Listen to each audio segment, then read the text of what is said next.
died when a wall collapsed on her, has said it was the most horrific experience of her life. George Collier was recently jailed for 2 years for the manslaughter of Meg Burgess in 2008. Her parents say they want to improve standards in the construction industry to prevent more lives being put at risk. The Burgesses seem to be a complete and happy family, but there's an important piece missing. Meg Burgess was returning from a trip to the shops near her home in Meliden near Prestatyn in June 2008 when a 5-foot-high breeze block wall fell on her. She died almost instantly. Her mother Lindsay and little brother Wilson had just reached the end when it collapsed. I turned and kind of beckoned her to come, watched how beautiful she was. I was always doing that. Everyone that knew me knew how mesmerised I was by her, as was everybody else.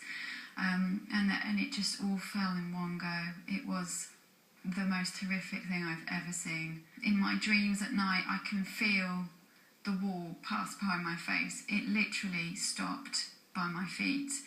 And I can remember my own hair blowing when the wall came past my face.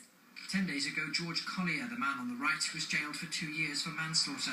He was responsible for the wall and had laid tons of excavated soil behind it, causing it to collapse. Mr. and Mrs. Burgess want all builders to face tougher regulations. The problem is semi-skilled workers who take on jobs which they feel they may or may not be competent at, and they fail to take the appropriate advice.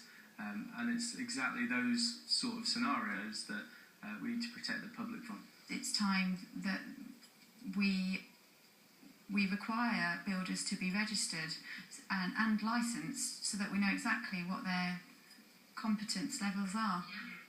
The trade association, the Federation of Master Builders, says it fully supports steps to raise standards and will be happy to discuss possibilities for licensing builders.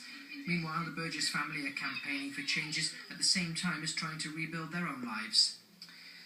You're watching Wales Today.